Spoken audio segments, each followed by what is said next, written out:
Bendito sea nuestro Dios, agradecido con nuestro Dios por este hermoso momento, esta hermosa tarde. Bendiga también lo que es la vida de su siervo, nuestro pastor, nuestro hermano Edgar Roque Romero, aleluya. Bendiga a la amada congregación también que en esta tarde se ha hecho presente. Dios le bendiga a usted. Bendito sea nuestro Dios. Acompáñeme en la segunda carta de los Corintios, capítulo 1. Hay una carga en mí que toquemos algunos capítulos acá. Capítulo 1 de la segunda carta de Pablo a los Corintios. Aleluya, qué bueno es el Señor. Suplicamos siempre sus oraciones también por nuestra salud. Dios sabe lo que permite y lo que hace. Aleluya.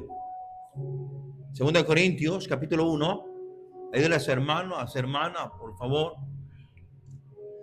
Bendito sea nuestro Dios. Vea si su hermano que está a la par ya lo tiene. Si no, ayúdele, por favor. Segunda de Corintios, capítulo 1. Verso 3 en adelante. Me voy a enfocar en ese verso 3 en adelante. ¿Sí? ¿Lo tiene? Segunda de Corintios, capítulo 1. Verso 3 dice así.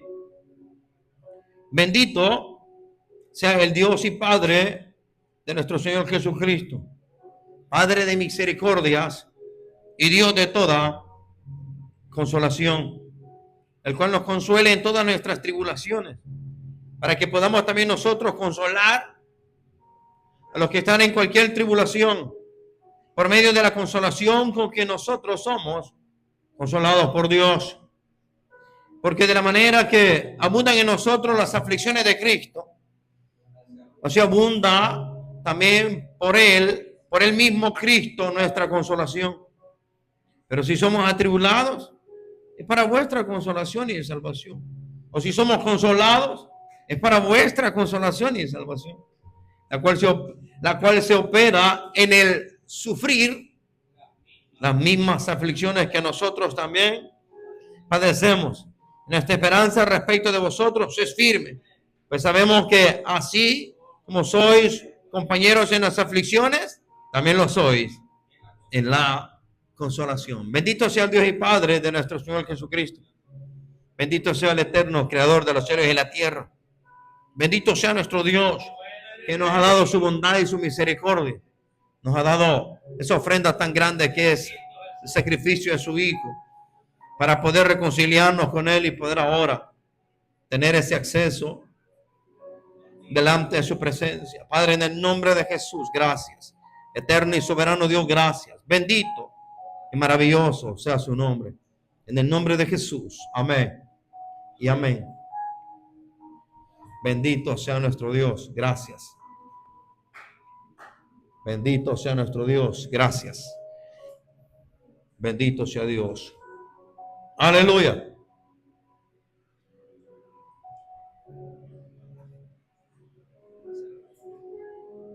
Aleluya. Qué bueno es el Señor. Es que siento que me cierra la garganta. Aleluya. Observe, cuando usted ve la segunda carta de los Corintios, capítulo 1, no es otra cosa más que una carta muy personal que el apóstol Pablo está escribiendo. Él está escribiendo con el propósito de él poder autorrecomendarse, si se puede llamar de esa manera, para poder eliminar lo que es unas falsas acusaciones que un grupo religioso había levantado en contra de él. Cuando el apóstol Pablo escribe lo que es esta carta, él escribe alegre, consolado, principalmente porque la primera carta que Timoteo le llevó, Timoteo le llevó buenas noticias referente a lo que es a la iglesia, entendiendo que la iglesia de los Corintios estaba pasando muchas dificultades. Había división dentro de la iglesia. El apóstol tiene que escribir una carta, la primera, para poder corregir ese problema. Había pleito entre los hermanos en cuanto a quién era más espiritual, pero en realidad lo que estaban dando a conocer era la inmadurez que ellos tenían, capítulo 3. Luego usted empieza a ver lo que es los diferentes conflictos que el apóstol empieza a corregir dentro de la iglesia, que había un muchacho, el cual prácticamente estaba cometiendo una inmoralidad, la cual era un pecado de muerte y es y será siempre ofensivo delante de la presencia del Señor. El apóstol tiene que escribir esa carta para poder corregir lo que es la actitud de la iglesia, porque había un grupo que estaba tolerando eso, mas no tenían que actuar de esa manera, sino que tenían que corregir eso. De igual manera, podemos seguir viendo lo que son los abusos que hay en cuanto a tener la libertad de poder estar delante de la mesa del Señor, pero muchos de ellos que eran de la élite, algunos de los corintios que eran de la élite, ellos se daban lo que es la libertad o el libertinaje de poder asistir también a las cenas que el emperador o diferentes cultos religiosos hacían, y ellos participaban de la mesa de los demonios y después participaban de la mesa del Señor como si nada. El apóstol tiene que corregir eso y decirles: no es correcto que estén participando de la mesa de los demonios y después estén participando de la mesa del Señor. Eso es incorrecto, eso no es así. Tiene que corregir lo que es ese mal proceder de la iglesia, que muchos de ellos no entienden que los dones son para edificación, mas muchos de ellos lo hacían para poder competir entre cada uno de ellos. En el capítulo 12. Los abusos de la cena del Señor en el capítulo 11. ¿Sí? El apóstol tiene que corregir toda esa mala conducta o esa inmadurez, precisamente enseñándoles o haciéndoles ver que ellos tienen que crecer en madurez, capítulo 13, que tiene que ver con el amor. Para luego, precisamente, el apóstol estar consolado o alegre, precisamente porque la iglesia de los Corintios había recibido el mensaje, mas no estaban actuando de la manera correcta. Porque cuando ya vemos la carta, la segunda carta de los Corintios, Pablo precisamente la tiene que escribir para recordarles de la manera de cómo Dios actúa para con la iglesia misma y para con aquellos que necesitan ser restaurados e intervenidos por la misericordia de Dios para con sus vidas. Por eso que el apóstol Pablo, al mostrarle una compasión y una misericordia tan grande para con la iglesia, como para los conflictos que la iglesia estaba teniendo, se levantó un grupo de religiosos hablando en contra, no de lo que Pablo enseñaba, sino de su ministerio y de su carácter. Porque el apóstol tiene que escribir la segunda carta, porque precisamente él les había dicho a la iglesia que él iba a llegar por segunda vez, mas no pudo llegar. Tuvo problemas en el camino, estando en Éfeso. Tuvo unas grandes dificultades que precisamente lo dejaron casi muerto. Y de eso es lo que él está queriendo exponer a través de este capítulo, para enseñarle a la iglesia que la iglesia tiene que actuar de una manera no a juzgar deliberadamente ni rápidamente, sino tener que ver las cosas desde un punto de vista de cómo Dios ve las cosas y no ver las cosas como ellos las veían. ¿Por qué razón? Porque muchos de ellos decían: Pablo dijo que iba a venir, mas no vino. Y siempre hay gente que dice que iba a venir y no vino. Ya ve que es mentiroso. Ya ve que promete y no cumple. ¿Cómo es eso de que es ministro, que es pastor y promete y al final no llega y no cumple? Eso no es correcto. El apóstol Pablo no llegó precisamente la segunda vez, no porque él no haya querido, sino porque tuvo problemas en el camino, y eso le causó, algunos comentaristas dicen que le causó no solo las dolencias que tenía en su cuerpo, sino que eso le causó una enfermedad dentro de su cuerpo. Y eso hizo de que él no se moviera para visitar por segunda vez a los Corintios. Y ese grupo de religiosos intolerantes empieza lo que es a poner por bajo lo que es el testimonio como el ministerio de Pablo. Y por esa misma razón Pablo tiene que escribir esta carta para botar sus mentiras, sus falsos testimonios como sus calumnias. Cuando usted empieza a ver lo que es el apóstol Pablo, empieza a mostrarle el carácter de Dios, de cómo es que Dios tiene que tratar o ha tratado su vida, y de cómo la iglesia tiene que aprender a tratar a los demás de la manera correcta. Por eso, acompáñenme con la lectura. Voy a tratar de ser breve, no le prometo, pero voy a tratar. El apóstol comienza principalmente con esta lectura. 1:3, bendito sea el Dios. 1:3. Sí, mire cómo comienza una vez más la lectura. Bendito sea el Dios y Padre de nuestro Señor Jesucristo, Padre de misericordias y Dios de toda consolación. Y principalmente el apóstol comienza con esa oración Una oración que siempre se hacía en lo que es en las sinagogas, ¿sí? Una oración que tenía que ver con poner en alto lo que es el único y eterno creador de los cielos y de la tierra, el Dios y Padre de nuestro Señor Jesucristo. El apóstol comienza lo que es esa carta poniendo lo que es en alto el único Dios por sobre todas las cosas, por la razón de que los corintios, como toda la comunidad alrededor, ellos estaban conscientes de que siempre que se escribía un libro o una carta o un tratado, oigan, siempre muchos de los escritores o de los filósofos de aquel entonces, o de los religiosos de aquel entonces, o de los edictos romanos, ¿cómo se llama? Del emperador, siempre ponían en alto, exaltaban a uno de sus dioses paganos. Y Pablo, al mostrarle a través de esta carta que no hay otro Dios más que solamente el Dios y Padre de nuestro Señor Jesucristo, Pablo le está haciendo ver lo que es a la iglesia el carácter mismo de quién es ese Dios del cual él está presentando y del cual él les tiene que enseñar o le está recordando de cómo ellos tienen que actuar y tratar a los demás o de tratarse entre unos a los otros. Porque cuando Pablo escribe esta carta, la escribe con ese propósito de exaltar al único y eterno Dios por sobre todos los dioses falsos que pueda haber en esa comunidad. Por eso dice bendito. ¿Sí? Es una forma clara de poder exaltar lo que es en sí el único Dios a través de una oración de la cual el apóstol claramente la está haciendo, o a través de una bendición de la cual se le tiene que dar lo que es a nuestro Dios. Por eso es bendito sea. ¿Sí? Y esta es una de las maneras de cómo no solo el apóstol Pablo se ve reflejada en todas sus cartas, el tipo de oración que él hace, sino que es el tipo de oración que también los judíos hacían en la sinagoga, en donde en cada una de esas sinagogas siempre exaltaban el poder de Dios por sobre todas las cosas. Y no solo el poder de Dios, sino que también el carácter de Dios, que tiene que ver como Padre de misericordias, o Padre de misericordia, o Padre misericordioso. Y por ende, no solo que es Padre misericordioso y lleno de toda compasión, sino que a través de esa compasión el apóstol está haciendo ver de que Dios, aquellos que necesitan ser consolados, Dios también los consuela. Y de eso que quiero tratar en esta tarde. Quiero que hablemos acerca de el consuelo de Dios en medio de las aflicciones. ¿Me escuchó?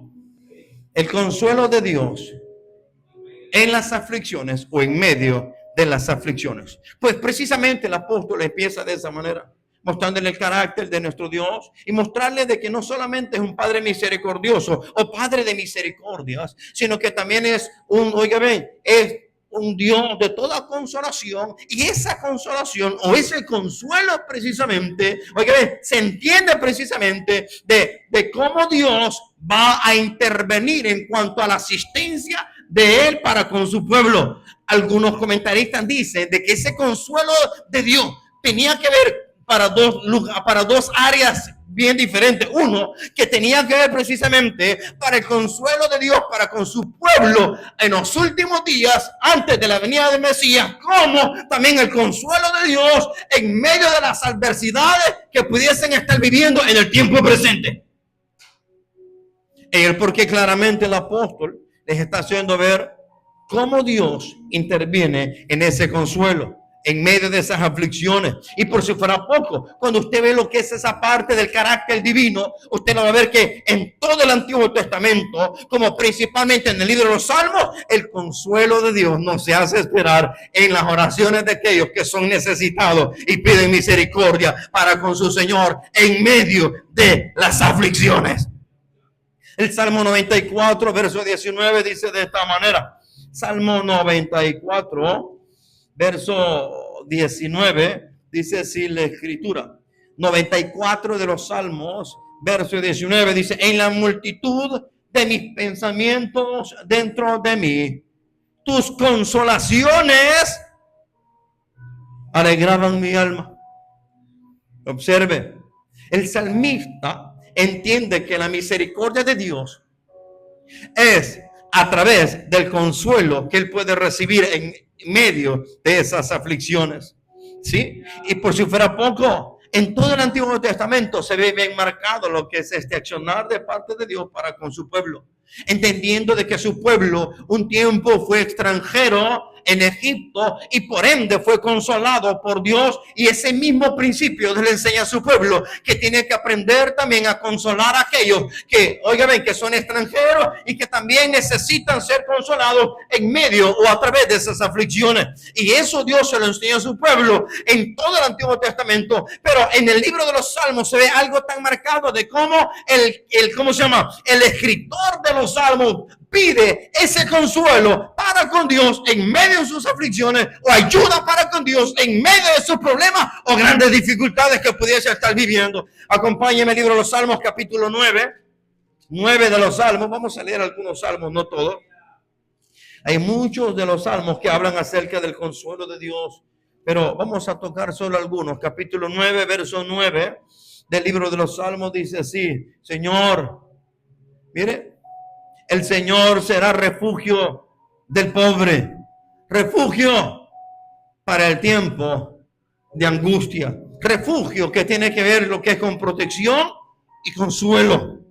Capítulo 10, verso 17. El deseo de los humildes oíste, oh Señor.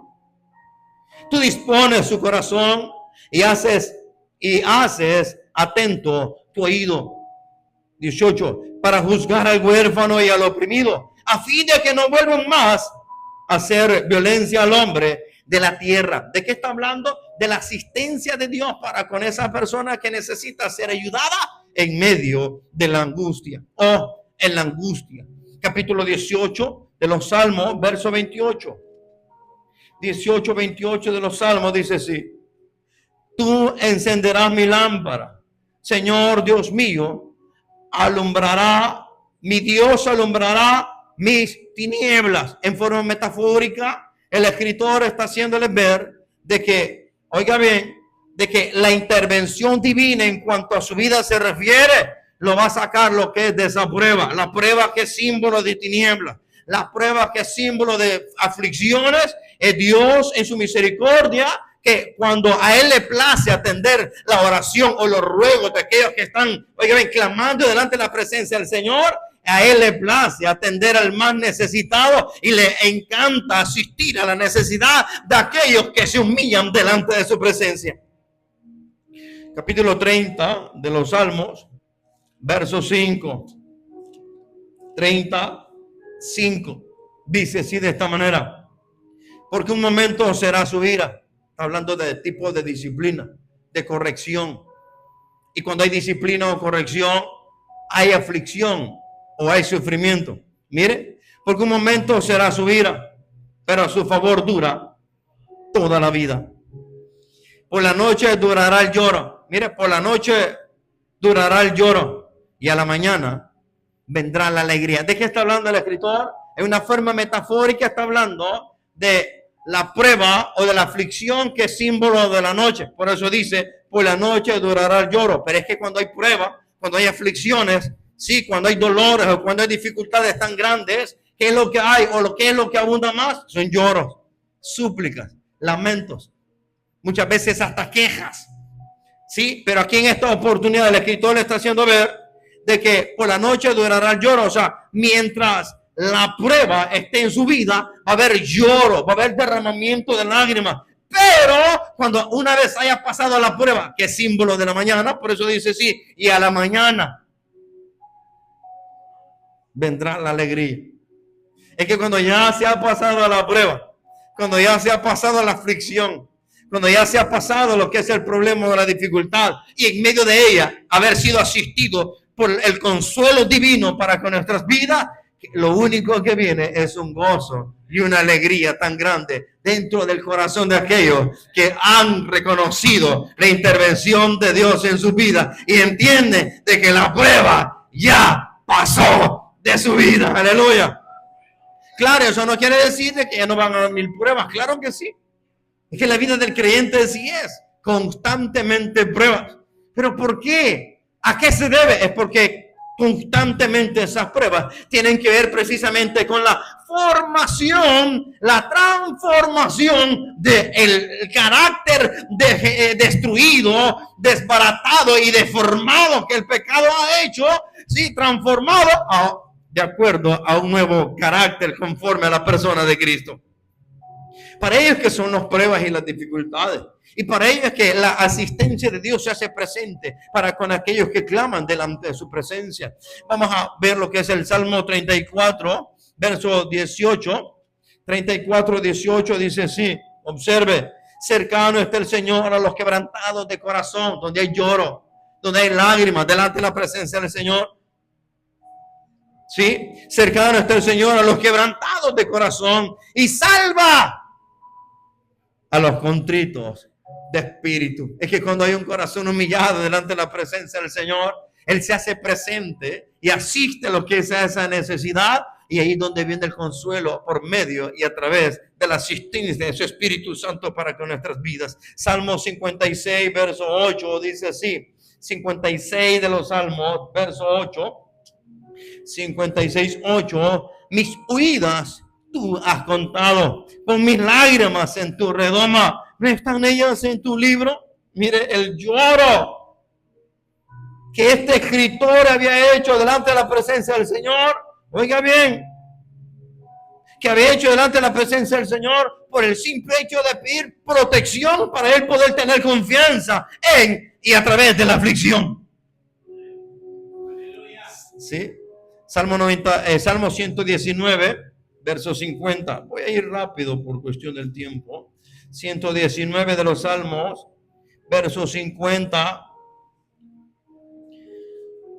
49 y 50 dice así. 119, verso 49 y 50 dice, acuérdate de la palabra dada a tu siervo. Oiga, de la palabra en la cual me has hecho esperar, en esa palabra.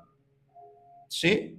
De salvación, de liberación, de sanidad o de consuelo o de asistencia para con su vida. Ella, o sea, la palabra, ella es mi consuelo en mi aflicción, porque tu dicho me ha vivificado. La palabra vivificado es me ha dado vida. Salmo 147 dice así de esta manera. 147:3 dice así, Él sana a los quebrantados de corazón y venda sus heridas. ¿De qué está hablando? De la asistencia de parte de Dios en medio de la aflicción de aquel que clama delante de él pidiendo su ayuda. ¿Sí? Isaías capítulo 40, verso 1 dice así de esta manera. Isaías 40, verso 1 dice así, consolaos, consolaos, pueblo mío, dice el Señor.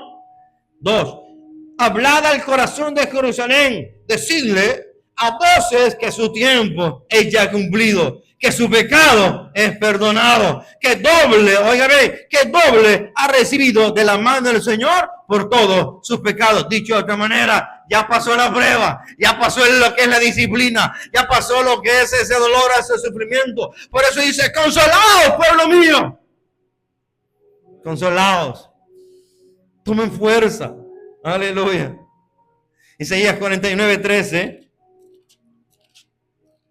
Mire cómo a través de las escrituras el consuelo de Dios siempre se ha hecho presente en medio o en las aflicciones. 49:13 dice así, cantad alabanzas, oh cielos, y alégrate tierra, y prorrumpid en la alabanza, oh, oigan, oh montes, porque el Señor ha consolado a su pueblo. Oiga bien, y de sus pobres tendrá misericordia. Por eso que Jesús claramente en Mateo capítulo 5, él hace mención acerca de estas bendiciones. Mire, cuando él inicia lo que es su ministerio, comienza diciendo de esta manera. Mire, Mateo capítulo 5, verso 3. Benditos, o sea, bienaventurados los pobres en espíritu, porque de ellos es el reino de los cielos. 4. Benditos o bienaventurados los que lloran, porque ellos, dice, ¿qué van a recibir? Consuelo de parte de Dios. Bendito sea el Señor. Y Pablo se lo sigue mencionando a las diferentes iglesias. Romanos 12:15. Pablo dice de esta manera, 12:15. Observe cómo este principio de la intervención de Dios a través del consuelo es tan palpable en todo el Antiguo Testamento. Capítulo 12 del libro de los Hechos, perdón, del libro de Romanos, de la carta a los Romanos. Capítulo 12, verso 15 dice así. 12:15 dice así. Gozaos con los que se gozan. Llorad con los que lloran.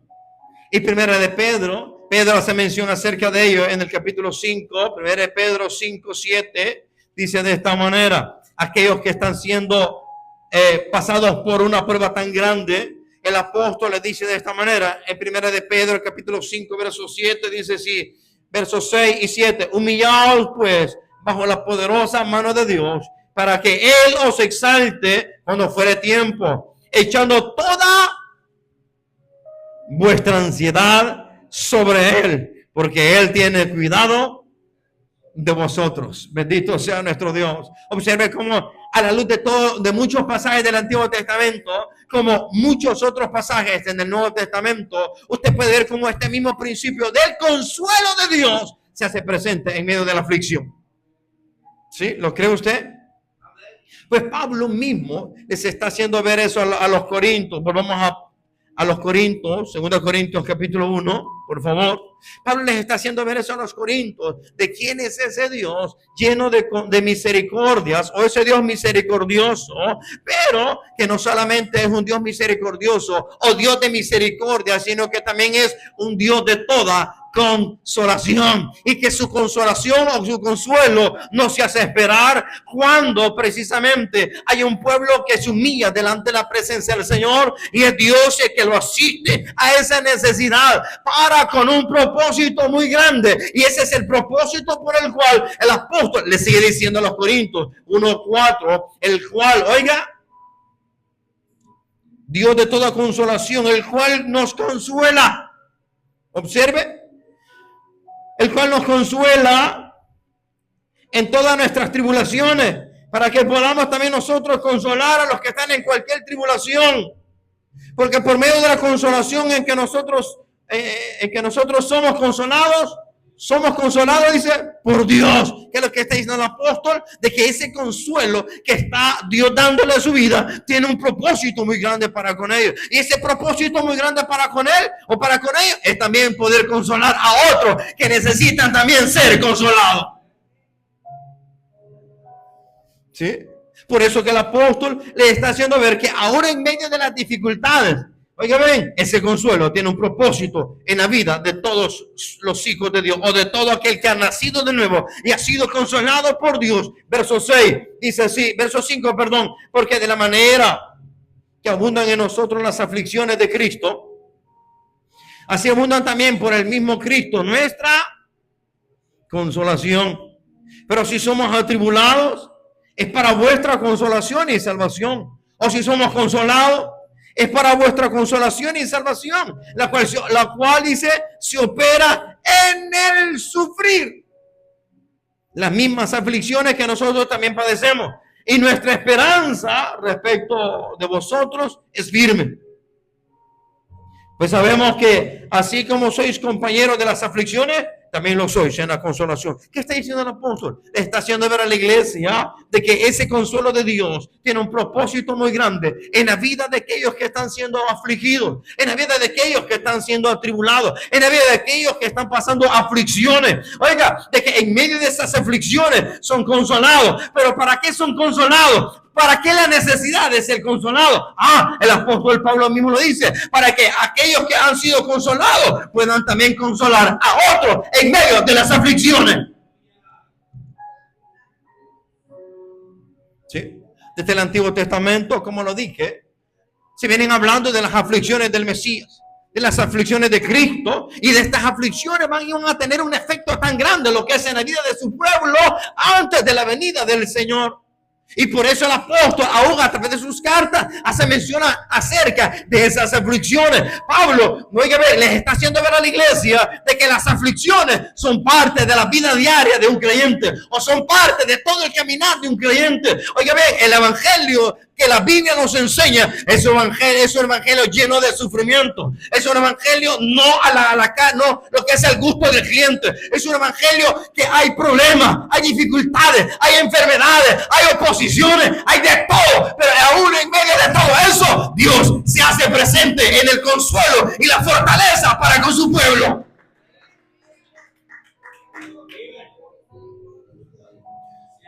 Romanos dice de esta manera, el apóstol, el escritor, Romanos capítulo 8, si lo encuentra rápido, ayúdenme, ¿sí? Si no, anótelo y lo medite en su casita.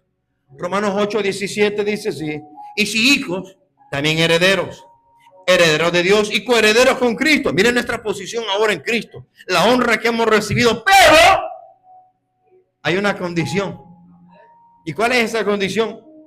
Si es que padecemos juntamente con Él, para que juntamente con Él seamos glorificados. El problema de mucho evangelio de ahora en día es que el evangelio lo quieren al gusto del cliente, así, light, sin problemas, sin dificultades, sin tribulaciones, sin nada. Por eso es que mucha gente prefiere no servir, porque dice, no, es que si empiezo a servir, me va a venir la prueba rápido.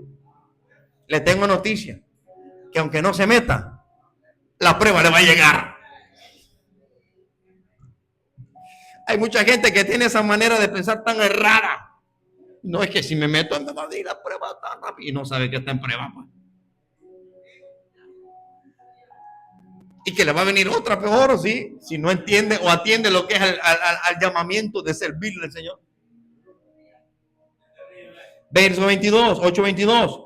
Porque sabemos que toda la creación gime a una, y una está con dolores de parto hasta ahora. Y no solo ella, la creación, sino que también nosotros mismos. Mire, nosotros mismos que tenemos las primicias del Espíritu, nosotros también gemimos dentro de nosotros mismos, esperando la adopción, o sea, la consumación de esa adopción. ¿Cómo? ¿O a través de qué? La redención de nuestro cuerpo, a través del arrebatamiento, donde todo nuestro cuerpo va a ser transformado. Este cuerpo de debilidad va a ser transformado a un cuerpo eterno. Este cuerpo, oye, ven, terrenal, a un cuerpo glorificado. ¿Sí?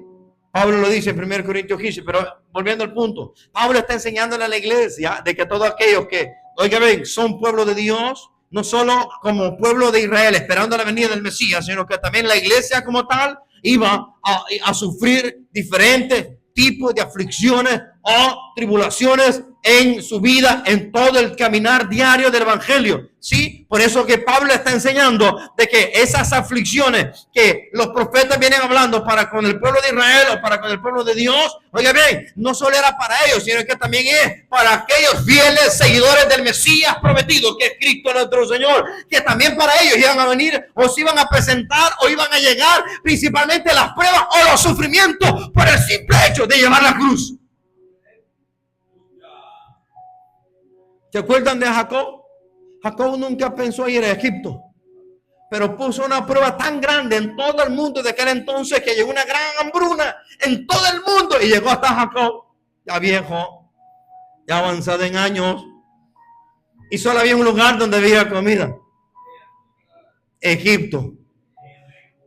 La prueba le llegó hasta él sin quererse meter a la prueba. Dios tuvo que moverlo para llevarlo hasta Egipto y no morir de hambre.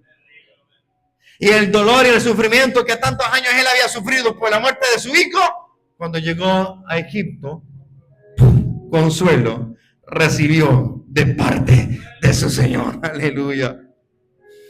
Sí, un consuelo tan grande porque él pensó que su hijo ya había muerto. Pero cuando llega a Egipto se da cuenta de que su hijo no ha muerto, su hijo está vivo. Y cuando sabe o conoce que es José, ese dolor, ese sufrimiento desaparece, y en un instante desapareció, Y llegó el gozo del consuelo de Dios para con su vida. Es que el gozo del Señor no se hace, se hace presente. Oiga, no se hace esperar cuando hay un pueblo que gime, que llora, que se arrodilla delante de la presencia del Señor y pide misericordia. Cuando hay un corazón contrito y humillado, la presencia de Dios se hace presente, no se hace esperar. Y el consuelo de Dios entre medio y a través de ese sufrimiento, oiga bien, es tan grande y tan maravilloso que, oiga bien, que mientras la administración del Espíritu Santo está siendo tan bella en la vida de esa persona, aleluya, su vida empieza a tener un cambio tan hermoso, que a pesar de que el problema sea tan grande, que a pesar de que la enfermedad pueda estar agobiando su vida, a pesar de que todo su sistema, oiga bien, o su salud pueda estar dañada, la presencia del Señor le da fortaleza y él puede entender desde, oiga bien, las palabras de Nehemías cuando dijo: el gozo del Señor es mi fortaleza, aún en medio del dolor, aún en medio de la enfermedad, aún en medio de la aflicción, aún en medio de todas las circunstancias que sea. Solo la presencia de Dios se hace presente en aquellos que son o que se humillan delante de la presencia del Señor. Bendito. ¿Sí? Por eso Pablo le está diciendo a los Corintios, vamos a Corintios capítulo 1, por favor. Por eso le está diciendo: las aflicciones que hemos vivido es para bendecir su vida, porque de la manera que abundan en nosotros las aflicciones de Cristo, así abundan también para el mismo, por el mismo Cristo, nuestra consolación. ¿Cuál es la razón por la cual? Es porque ellos son consolados, entonces ahora pueden consolar a otros. Perdón. Pero si somos atribulados, es para vuestra consolación y salvación. O si somos consolados, es para vuestra consolación y salvación, la cual se opera en el sufrir las mismas aflicciones que nosotros también padecemos. Observe, el apóstol claramente le está enseñando que hay un propósito a través de la aflicción, y el propósito es poder consolar a otros. Es que es fácil juzgar y condenar a los demás.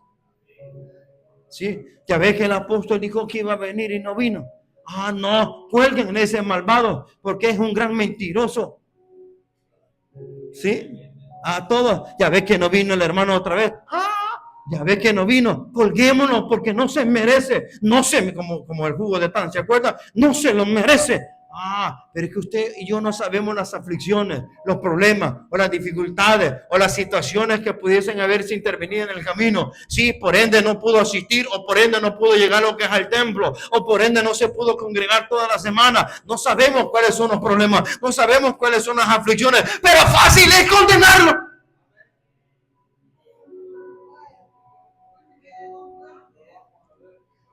Actuamos de jueces sin misericordia muchas veces. Sí. Mire, el hermano no me quiso dar la mano, es porque se la pica. ¿Cuál se la pica? El problema es que no la vio. No la vio, andaba distraído, como todos, muchos de nosotros. Como fue el baño, no se la lavó, por eso no le quiso dar la mano. Ya ve que no me quiere dar la mano. No, es que fácilmente juzgamos sin misericordia a los demás. Sí, es que es bien fácil juzgar a los demás, ¿verdad, hermano? Facilito, ¿verdad? El problema es cuando estamos nosotros en la balanza y estamos siendo juzgados. A ella no nos gusta. No, momento. Y nos defendemos como gatos panza arriba. No es así. No, es que no es así.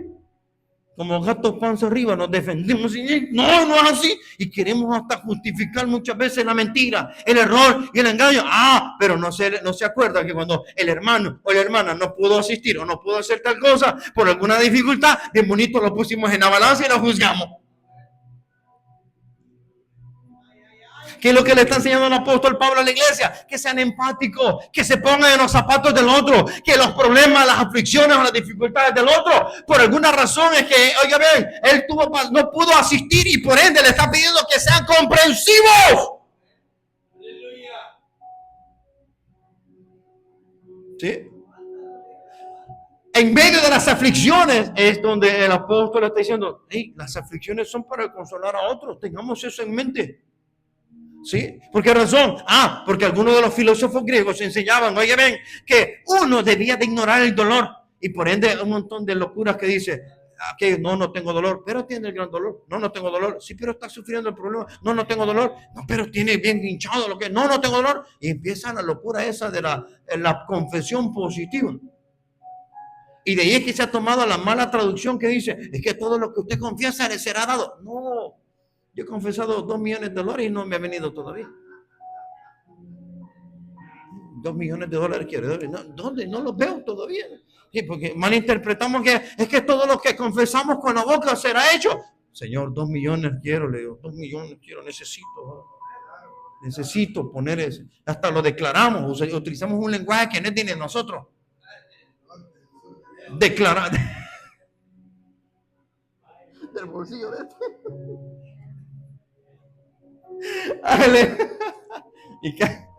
Dios mío. Algunos filósofos decían que el dolor hay que ignorarlo. No, el apóstol no le está diciendo que ignoren el dolor. El apóstol le está diciendo, oye, no le está diciendo que ignore el dolor o el sufrimiento. El apóstol es que le está enseñando a la iglesia que en medio del dolor o en medio del sufrimiento, eso debía de empujarnos a confiar más en la soberanía divina, en la intervención divina, en el poder de Dios, en la intervención de Dios, en los atributos de Dios para nuestra vida. De que así como Él dijo, no te dejaré y no te desampararé, a Josué Él nos ha dicho, he aquí yo estoy con vosotros todos los días hasta el fin del mundo. Tenemos la confianza y la seguridad de que aún en medio del dolor y del sufrimiento tenemos confianza de que ahí está Dios, y si no nos ha quitado el problema es porque nos quiere consolar para poder consolar a otros, para poder ser misericordioso para con otros que necesitan ser ayudados.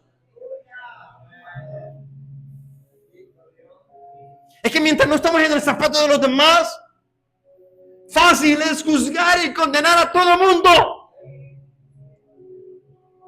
El apóstol está enseñando aquí a la iglesia que aprendan a confiar en Él, en Dios. Porque dice ahí claramente, mire lo que está diciendo, y nuestra esperanza respecto de vosotros es firme. Pues sabemos que así como sois compañeros de en las aflicciones, también lo sois en la consolación, entendiendo y sabiendo de que Dios, oiga bien, está operando en el sufrir las mismas aflicciones que todos ellos estaban padeciendo o que podían padecer, de las cuales estaba padeciendo el apóstol Pablo. Claramente el apóstol está enseñando de cómo poder soportar el dolor, de cómo poder sufrir en el sufrimiento, de cómo esperar el consuelo de Dios en las pruebas, en las aflicciones, y por ende dar el ejemplo de cómo los demás pueden y deben de aprender. En el mundo griego y romano, la manera en que los sabios de aquel entonces, oye ven, creían de que así como soportaban los sufrimientos enviados por Dios, eso ayudaba a otros a ponerlos como ejemplo de una persona que tenía una conducta virtuosa, o sea, valiente, de que aún en medio del dolor no se fue para el mundo, de que aún en medio de la dificultad no salió corriendo para el mundo y digo, no, mejor me voy, porque antes estaba mejor y eso lo prueba tras prueba tras prueba, mejor me voy. No, es lo que le está diciendo, lo que está enseñando el apóstol Pablo es que aún en medio del dolor, la persona puede ser ejemplo de soportar lo que son las aflicciones, de soportar lo que son los dolores y las enfermedades, porque sabe, entiende y cree de que Dios tarde o temprano va a asistir a su necesidad. Es que por la noche vendrá el lloro, pero por la mañana vendrá la alegría. Es que sabe de que el dolor no es para siempre, sabe que las aflicciones no son para siempre, pero tienen un propósito, consolar nuestra vida para consolar a otros.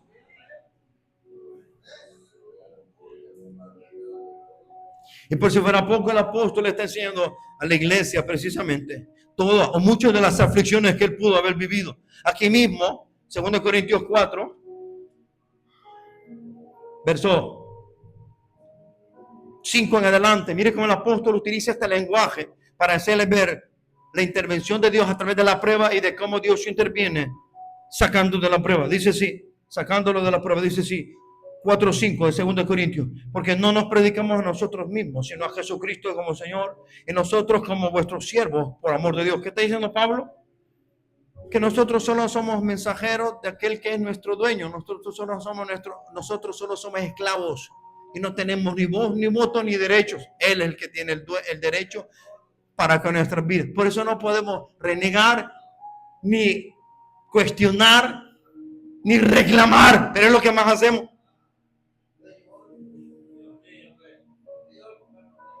Verso 6, porque Dios que mandó que de las tinieblas, símbolo de la prueba, resplandeciese a la luz, es que porque ha pasado la prueba. Es el que resplandeció en nuestro corazón para iluminación del conocimiento de la gloria de Dios en la faz de Jesucristo. ¿Qué está diciendo Pablo? Que Dios utiliza la prueba para que ahora nosotros podamos ir conociendo más a Cristo y que nos vayamos conformando más conforme a Cristo. Eso es conocer a Cristo. Sí, Dios utiliza todo lo que son los medios sabidos y por haber para que nuestra vida se vaya asemejando a lo que es el carácter, la estatura, la medida o la plenitud de Cristo. El problema es que nosotros somos los que no entendemos. Las pruebas vienen siempre con un propósito. Las aflicciones siempre vienen con un propósito. El detalle es que nosotros estamos tan enamorados de nosotros mismos y nos volvemos tan egoístas y decimos, ¿por qué yo? ¿Por qué solo yo? ¿Por qué a mí? ¿Por qué a mí me pasa solo a mí? Es que a todos nos pasan pruebas o problemas diferentes. Sí, pero la pregunta es ¿por qué yo o por qué a mí? La pregunta es, Señor, ¿cuál es la razón de esto que está ocurriendo en mi vida? Sí, saque provecho de todo eso. Cuando la prueba vino Job y Job pasó la prueba, 42:5 de Job terminó diciendo, de oídas te había oído, mas ahora mis ojos te ven. ¿Qué está diciendo Job? Que a pesar de que era un hombre íntegro, íntegro, temeroso de Dios y recto y tenía varias cualidades y virtudes tan bellas y tan hermosas, a pesar de todo eso, a él le faltaba crecimiento. Y cuando alcanzó cierto grado de crecimiento, dijo, de oídas te había ido, mas ahora mis ojos te ven. Pudo alcanzar cierto grado de crecimiento, por eso él pudo entender el por qué y el para qué de la prueba. Nunca dijo, ¿por qué yo, Señor? ¿Por qué a mí, Señor? ¿Y por qué solo yo a mí, Señor? ¿Sí? Al contrario, dice la Biblia que Dios no le quitó a Dios, o mejor dicho, todo le atribuyó con un propósito de Dios para con su vida. Todo lo que le estaba ocurriendo en su vida. ¿Sí? Mire qué es lo que dice. Verso 7. Pero tenemos este tesoro en vasos de barro, para que la excelencia del poder sea de Dios y no de nosotros. ¿Qué está diciendo el apóstol Pablo? Que todas las aflicciones, que todas las pruebas y todas las dificultades, de una o de otra manera, va a dañar o va a deteriorar este cuerpo exterior, este hombre exterior que es comparado con un vaso de barro frágil. Más cuando ya pasamos de los 30 en adelante, ya 40, ya 50, 60, como que ya abajo diciendo, ay. Los achaques son todos los días, a cada momento y a cada instante. ¿Sí? ¿Por qué? Porque el cuerpo de una u otra manera, todos los desarreglos que vivimos en un tiempo, en el momento ya que el cuerpo se va deteriorando, el cuerpo nos va cobrando factura. Sí, ya se vuelve muchas veces la vida de los lamentos.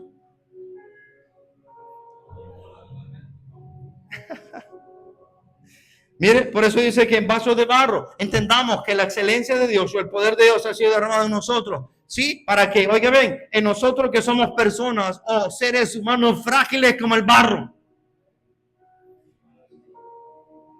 Para que entendamos que el poder de Dios no está ni es de nosotros, es de Dios en y a través de nosotros.